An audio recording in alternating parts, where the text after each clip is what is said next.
que é Josué capítulo 3. Josué capítulo 3. Josué, você sabia uma curiosidade? Que o nome Josué tem a mesma forma hebraica de Jesus, Jeová salva, Yeshua? Vamos lá, Josué 3:5. Disse Josué também ao povo: santificai-vos, porque amanhã fará o Senhor maravilhas no meio de vós. O mundo é o contrário, né? Eu tenho contado que quem aqui nunca ouviu isso aqui? Senhor, se o Senhor me curar o meu filho, curar meu marido, minha esposa, meu pai, minha mãe, eu nunca mais coloco um cigarro na boca. Alguém ouviu falar isso? Se o Senhor me abrir essa porta agora, se eu conseguir esse emprego, eu nunca mais vou colocar uma gota de álcool na boca. Às vezes nem cumpre a promessa, né? É uma cultura pagã, religiosa. Nós não temos que fazer isso. A santidade é boa para nós. O Instituto da Santidade não é nada místico, não. O Instituto da Santidade é viver a palavra de Deus. Você lembra, o missionário deu uma mensagem no dia 17 de junho, né? Na internet, foi João 17:17. Olha lá. João 17, santifica-os na verdade, diga, tua palavra. Então isso é santidade, é pautar a vida nas Escrituras. Vamos aqui voltar no Josué. Versículo 6. E falou Josué aos sacerdotes, dizendo: levantai a arca do concerto e passai adiante deste povo. Ou não é a arca, é a palavra. Levantar é colocar a palavra no lugar mais alto da nossa vida. Quem está em primeiro lugar? No pódio, como é que faz assim? Primeiro lugar, geralmente é assim, não é? Segundo lugar e terceiro lugar. Então, primeiro, segundo, terceiro. Vem na Fórmula 1, você vê agora o holandês está todo dia no primeiro lugar. Não? Só dá ele no primeiro lugar. Geralmente aí os outros estão brigando pelo segundo, pelo terceiro lugar. Ele fica sempre. A palavra de Deus sempre deve ter o primeiro lugar na nossa vida. Sempre o primeiro lugar. Isso é importante. Nós temos que aprender a fazer isso diante do povo, quer dizer, adiante deles, indo na frente deles e mostrando que nós guardamos a palavra, que isso realmente é bom, que isso é maravilhoso, porque aí o Senhor fará maravilhas. Aqui foi o Jordão que se abriu. No Novo Testamento vai mostrar que você é um sacerdote, que você pode dizer: pastor, ali está dizendo que é o sacerdote, mas você é o sacerdote na sua casa. Você é o sacerdote no seu trabalho, na sua vizinhança e onde você estiver. Apocalipse. Eu sei que a maioria conhece, mas eu tenho que ler para quem está começando. E diz, 5:9, e cantavam um novo cântico, dizendo: digno és de tomar o livro e de abrir os seus selos, porque foste morto e com teu sangue compraste para Deus homens de toda a tribo e língua, e povo e nação. Adão nos vendeu com pecado, Jesus nos comprou com seu sangue. Nós fomos comprados por um bom preço. Então está aqui, bem claro para nós. Temos que glorificar a Deus, temos que exaltar o Senhor. Então você é o sacerdote na sua casa. Aí ele diz: e para o nosso Deus os fizeste reis e sacerdotes. E eles reinarão sobre a terra. Eu brinco que todo mundo quer ser rei, todo mundo quer ter um trono, né? Todo mundo quer ter uma coroa na cabeça, mas nem todo mundo quer ser sacerdote, que é o sacrificador. Sacrifica a sua vida por amor ao Evangelho, por amor às almas, por amor às vidas, como essa senhora fez. Sacrificou aquele desejo de vingança, aquele sentimento de ódio, que ela tinha toda a razão de ter, porque ela perdeu a vida de um filho, entenda? Mas para quê? Para que se cumprisse a vontade de Deus na vida dela, que ela amasse aquela pessoa, que ela desejasse o bem daquela pessoa, apesar da maldade que ele fez, apesar do crime que ele tinha cometido contra o filho dela, mas ela conseguiu vencer a si mesma. Ela foi o quê? Uma sacerdotisa, ela agiu como um representante de Deus. Nós temos que fazer isso. O Pedro fala um pouquinho aqui atrás, 1 de Pedro, capítulo 2, versículo 9. 1 de Pedro 2, 9. Todo culto eu estou acrescentando versículos. Diz: mas vós sois a geração eleita, o sacerdócio real, a nação santa, o povo adquirido pelo sangue, né? Para que anuncieis as virtudes daquele que vos chamou das trevas para a sua maravilhosa luz. É o que temos que fazer. Nós somos essa geração, temos que mostrar ao mundo que nós não guardamos ódio, não é porque ele tem uma ideologia política diferente que eu vou odiar aquela pessoa, eu vou amar aquela pessoa, não é porque ela torce por outro time que eu vou odiá-la, não é porque ela me fez um mal, que eu vou odiar, não. Eu quero fazer o quê? Eu quero mostrar o amor de Deus para ela, mostrar a misericórdia e mostrar a grandeza, o poder de Deus. Na segunda aos Tessalonicenses, versículo novo que eu não dei ainda. Segunda aos Tessalonicenses, capítulo 3, versículo 9. Diz, segunda aos Tessalonicenses, capítulo 3, deixa eu pular aqui, eu pulei aqui. 3, versículo 9. Não porque tivéssemos autoridade para vos dar em nós mesmos, olha só, exemplos para nos imitar. Olha bem, porque quando ainda estávamos convosco, vos mandamos isso, que se alguém não quiser trabalhar, não coma também. Porque ouvimos que alguns entre vós andam desordenadamente, não trabalhando, antes fazendo coisas vãs, inúteis. A esses tais, porém, mandamos, exortamos por nosso Senhor Jesus Cristo, que trabalhando com sossego comam o próprio pão. E vós, irmãos, também vos não canseis de fazer o bem.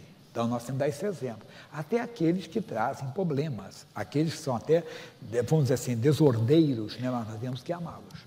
Não podemos odiá-los de maneira alguma. Temos que fazer isso, fazer o bem para eles, por quê? Mas se alguém não obedecer a nossa palavra por esta carta, notai o tal, e não vos mistureis com ele, para que não se envergonhe. Quer dizer, mas não pode odiá-lo, nós temos que dar sempre o bom exemplo a ele. Agora, primeiro aos Tessalonicenses, 4, 9. Primeiro aos Tessalonicenses, 4, 9, está sendo a sequência maior.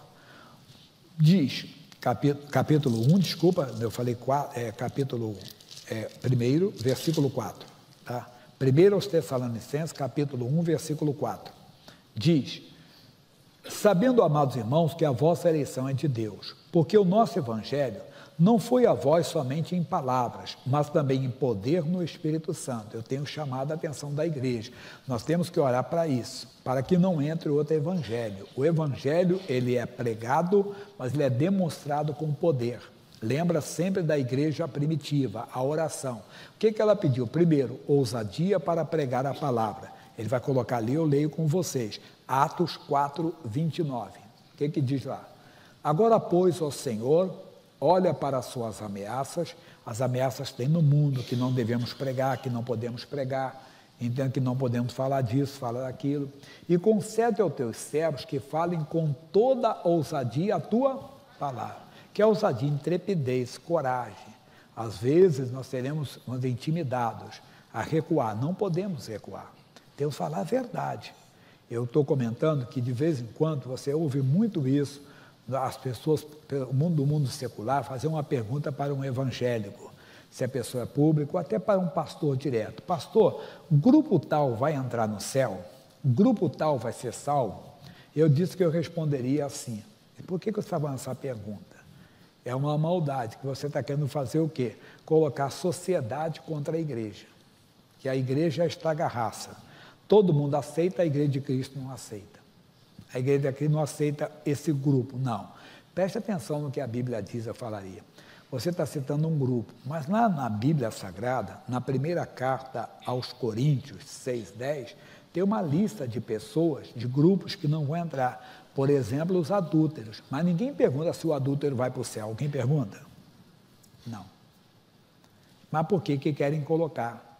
O quê? A sociedade contra a igreja. Fazer a igreja ser realmente, como eu falei, estraga a raça. Todo mundo aceita a igreja. Não, nós cumprimos a palavra. Nós amamos todas as pessoas, mas não podemos negar a palavra. Temos que ser ousados em falar a verdade. Mas eles não vão entrar no céu. Você está falando deles porque você quer colocar a igreja contra eles, ou não a sociedade em geral contra a igreja.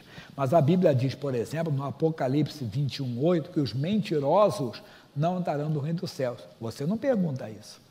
A Bíblia diz também na 1 aos Coríntios 6:10 que os roubadores não entrarão. Pode ser até pastor, se é roubador ele não vai entrar não. Ele pode até levar muita gente para o céu pregando, mas ele mesmo não vai entrar. Porque a alma que pecar, essa morrerá. Ezequiel fala no capítulo 3, do versículo 18 em diante, que muito claramente, entenda que toda a justiça do homem não apaga a sua injustiça. Quer dizer, que eu tenha, vamos dar um exemplo, que eu batizei 10.000 pessoas. que eu tenha ganho para Jesus 1000 pessoas para Cristo. Mas se eu pecar, eu tenho que me arrepender e pedir perdão. Porque se eu morrer no pecado, eu não vou para o céu. É uma coisa séria. Então nós precisamos da misericórdia de Deus. É muito importante isso. Mas temos que dar essa misericórdia. Então nós temos que ter ousadia para pregar a palavra. Ah, mas você fala que Jesus cura todas as doenças? A Bíblia diz que sim, no Salmo 103, versículo 3. Mas você esteve doente? Eu não sou o perfeito, eu luto para conseguir viver essa palavra, mas eu creio nessa palavra. Você vai vivendo ela. Aí o versículo 30, ele diz, enquanto estendes as mãos para curar e para que se façam sinais e prodígios pelo nome do teu santo Filho Jesus. A igreja tem que ver, mostrar poder para eles, não é só com palavras. E o resultado foi o versículo, capítulo 5, versículo 12 primeiro. Olha o que diz, resultado. E muitos sinais e prodígios eram feitos entre o povo, pelas mãos dos apóstolos. Versículo 14. E a multidão dos que criam no Senhor, tanto homens como mulheres, crescia cada vez mais. Como é que a igreja cresce? Assim. A igreja tendo a ousadia de pregar a palavra, entenda, a igreja teve, mostrando nos anos 70, 80, foi o crescimento da igreja evangélica no Brasil. Hoje todo mundo quer pegar, às vezes, uma igreja formada, pegar crente salvo. Não, porque aqui é uma igreja de adoradores, aqui é uma igreja, entenda, de elite, aqui é uma igreja que está num estágio avançado. Mas para tirar a pessoa da lama, ninguém quer tirar, né? Expulsar demônios. Pegar uma pessoa cheia de capeta no corpo e expulsar como fizeram comigo, que era alcoólatra, que era deprimido, entenda bem, com pensamento de suicídio. Deus sabe a verdade do que eu estou falando. Quantas vezes eu fui para a execução da autodestruição e Deus me segurava, me dava um medo na hora, glória a Deus, né? Que eu não cometia aquilo. Quantas vezes a minha mente era confusa, parece que eu ia perder o controle da mente e ia fazer uma loucura. Entenda? Mas aí os demônios foram expulsos. Nós temos que ter ousadia para mostrar que aquilo ali é um demônio. Aquele guia, aquela entidade que hoje, as ameaças, que não podemos falar o nome deles, me entenda bem, são demônios, mas que nós expulsamos em nome de Jesus, que mandamos embora em nome de Jesus. A igreja tem que ter essa ousadia, vai crescer. Versículo 15, de sorte que transportava enfermos para ruas e o põe em leitos em cadeiras, para que ao menos a sombra de Pedro, quando este passasse, cobrisse algum deles. E até, 16, e até das cidades circunvizinhas, concorria muita gente a Jerusalém, conduzindo enfermos e atormentados de espíritos imundos. Olha aí o Jaime, atormentado de espírito imundo, os quais todos eram curados. É isso que o diabo não quer. A igreja tem que mostrar isso. A igreja tem que ir na frente mostrando que tem esse poder para fazer essa obra. Voltando aqui, então, não é só com palavra, com poder no Espírito Santo, não é na carne, não. E muita certeza, como bem sabeis, quais fomos entre vós, por amor de vós. E vós fostes feitos nossos, o quê? Imitadores. Eu gosto disso aqui, pessoal, ver a mocidade expulsando demônios. Foi assim que é verdade, nossa mocidade vai para a rua, vai nas casas, eles oram pelas pessoas, oram pelos jovens com depressão. Quantas vezes nós falamos aqui, pastor, nos jovens, tinha jovem com depressão, manifestava demônio, manifestava entidade, nós expulsávamos. Eu lembro da minha mocidade que eu fazia isso, eu contei que eu ia para as praças, ia para os trens, eu andava muito de trem. Quando eu era garoto, não conhecia Jesus, eu andava em porta de trem. Então, quando eu me converti, eu entrava no trem, conseguia ficar em pé lá e disse: bom dia, boa tarde, boa noite, pessoal. Nós somos mensageiros da palavra de Deus. Traga um folheto da palavra de Deus, uma mensagem do céu para vocês. Boa viagem, Deus abençoe vocês. Só isso. Mas ia fazer visitas. Quantas vezes eu chegava numa casa, antes de entrar na casa, o demônio manifestava lá dentro. O que você veio fazer aqui? Eu disse: nem entrei ainda. Nem entrei, mas era unção, nós buscávamos de Deus. E é isso que a igreja tem que fazer. Vai chegar um momento que a pessoa vai manifestar demônio do seu lado, irmão, sem você nem olhar para ela, entende? E você vai expulsar em nome de Jesus, não vai ter medo, você tem uma autoridade, nós somos imitadores. Mas vamos voltar aqui que tem muita coisa ainda. E ele diz assim: e vós foste nossos imitadores e do Senhor, recebendo a palavra em muita tribulação, com gozo do Espírito Santo. Você não sabe o que o pastor está passando. Ô pastor, ore muito por mim que eu estou muito doente. E às vezes o pastor também está muito doente. E ele tem que orar por você. Ele é o Zacarias, que não tinha o filho que ele pediu para Deus. A mulher dele envelheceu, ela era estéril. A palavra não se cumpria na vida dele. Aí ele nem ligou, nem pedia mais para Deus. Um dia ele apareceu antes e disse: Zacarias, a tua oração foi ouvida. A tua mulher te dará um filho chamado João, vai chamar João. Como é que eu sei isso? Eu já sou velho, eu envelheci, né?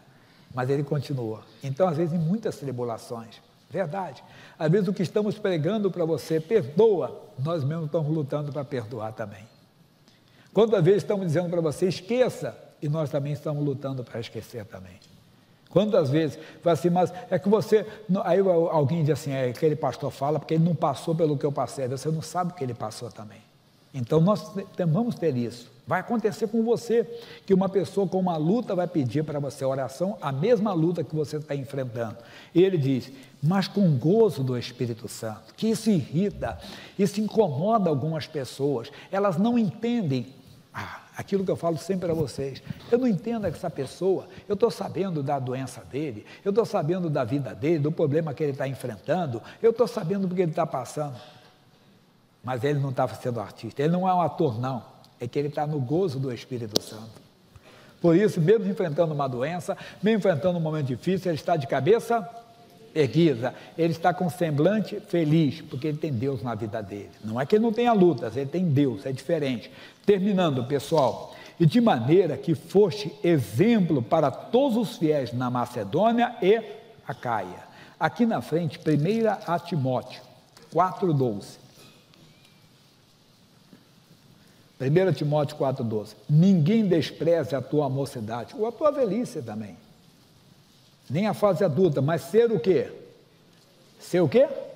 O exemplo dos fiéis na palavra, no trato, olha aí pessoal, no amor, no espírito, na fé e na pureza. Já pode voltar para o Josué. Então Josué, prepara o povo, vamos fazer os sacerdotes passarem. Ele deu todas as diretrizes, e o que eles fizeram? Ainda no versículo 6, levantaram, pois, a arca do concerto e foram andando adiante do povo. Versículo 7, e o Senhor disse a Josué, este dia, começarei a engrandecer-te perante os olhos de todo Israel. E a igreja de Cristo hoje, ela vai ser engrandecida diante dos olhos de todo mundo. Quando? Quando ela conseguir guardar os mandamentos. Quando ela levantar a arca do concerto. Quando ela colocar a palavra de Deus em primeiro lugar na sua vida. Quando qualquer outra coisa vai ter o segundo lugar. Não fique zangado comigo. O amor do marido, o amor da esposa, o amor do pai, o amor da mãe, o amor dos filhos, qualquer tipo de amor está em segundo. O primeiro é o amor de Deus. Foi isso que aquele homem não conseguiu. Vende o que tu tem, dá aos pobres. Nem pediu para ele para fugir da parede do mal. Para não ser chamado de picareta, de 7-1, né? Não, vende, é o pastor. Você tem fé, vende o que tu tem e dá para os pobres. Deus não está mandando você fazer isso. E a ele poderia ser uma prova. Ele saiu dali triste, chateado com aquela palavra, que ele tinha muitas propriedades. E ele falou que guardava os mandamentos, mas o principal ele não guardava, que era amar a Deus sobre todas as coisas. Então, ele tem que levantar a palavra, fazer ela ser primeiro lugar na sua vida. Deus vai começar a te engrandecer, de uma tal maneira, para que todos saibam que assim como fui com Moisés, assim serei contigo. Não acho demais, não, que assim como ele foi com Pedro, foi com Paulo, ele será contigo também. Pode ter certeza. Não fique escandalizado, não, que como ele foi com Cristo, ele será com você. Porque o próprio Senhor Jesus diz, quem crê em mim fará as mesmas obras que eu faço e fará maiores ainda.